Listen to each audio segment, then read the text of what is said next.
Brasil tem reatores nucleares comprados da Alemanha, né, nos anos 70, que inclusive criou um problema com os Estados Unidos, que queriam vender para o Brasil.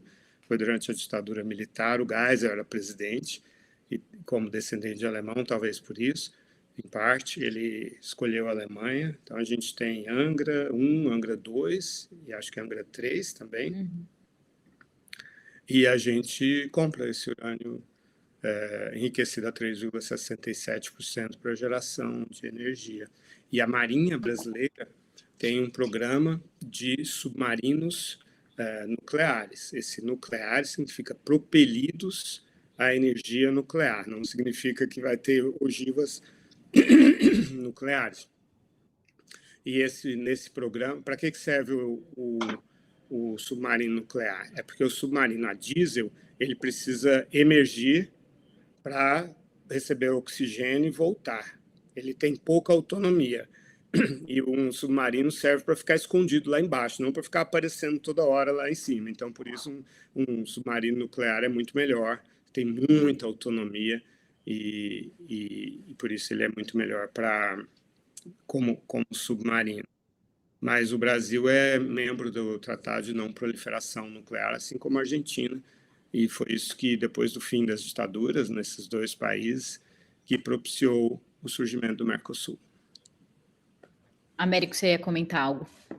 Sim, eu ia fazer uma observação sobre a questão do Irã, mas antes disso, só lembrando e complementando o que o Loival disse, o programa nuclear, do submarino nuclear brasileiro está sendo desenvolvido junto com a França, mas a parte da propulsão nuclear tem que ser desenvolvida completamente no Brasil, justamente porque, embora não seja uma arma nuclear, tem um objetivo militar, é um submarino militar.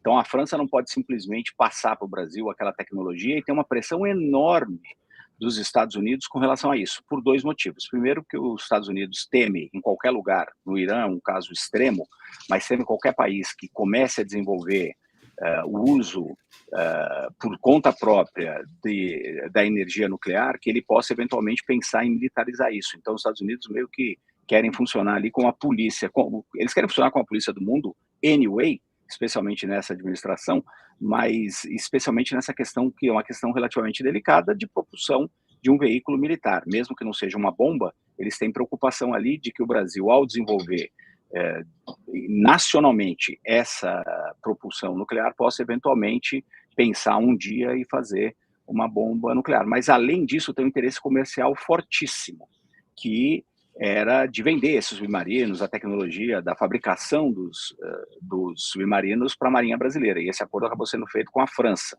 o que causa um monte de turbulências ali com os americanos. A França ajuda o Brasil no desenvolvimento do submarino nuclear, o casco, todos os outros pontos, menos essa questão da propulsão por ser uma questão nuclear. E também vendeu ao Brasil, aí sim, com muito mais integração, vamos dizer assim, os submarinos que também fazem parte desse projeto, que são os submarinos a diesel, alguns dos quais já estão em navegação.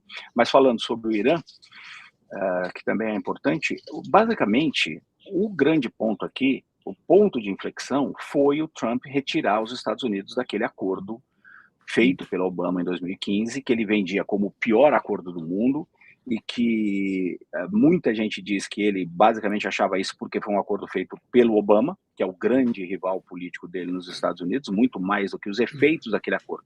Porque naquele acordo, nós tínhamos o Irã aceitando, sem nenhum grandes problemas, a instalação, a inspeção da Agência Nuclear, Agência Internacional de Energia Nuclear. Exatamente, estava controlado por 6 países o que o Irã estava fazendo, o Irã estava colaborando, existia um caminho enorme ali para pelo menos se saber o que o Irã estava fazendo. E o seu Donald Trump foi quem desistiu disso. E aí, um outro ponto que foi colocado aí na pergunta é a questão do Irã ser signatário do Tratado de Não Proliferação de Armas Nucleares e, portanto, ele tem o direito de usar e desenvolver ele mesmo o enriquecimento do urânio para fins pacíficos. O fato de ser uma ditadura, uma teocracia e ter uma interpretação muito radical do Islã é preocupante, perfeito, mas era por isso que aquele acordo funcionava, porque você tinha a comunidade internacional controlando e inspecionando o que eles estavam fazendo.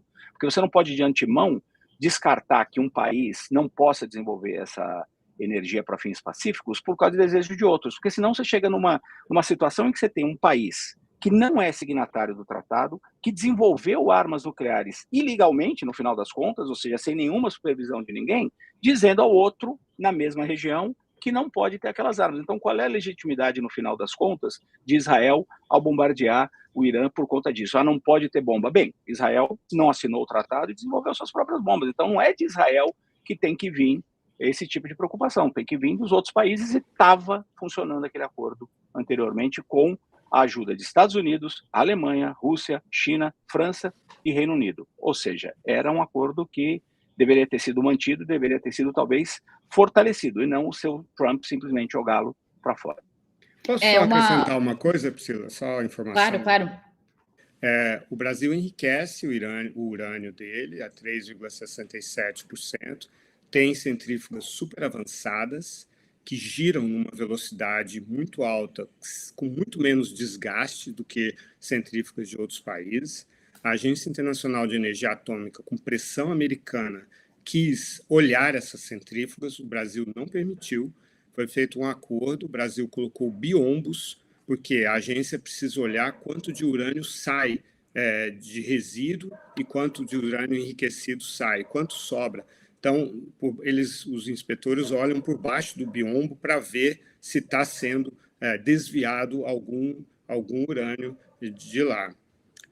E essas inspeções que a agência fazia no Irã eram as mais intrusivas da história da agência internacional. E ali a gente tinha segurança de que o Irã não estava tocando um programa clandestino como tinha feito antes, como tinha feito, sim, entre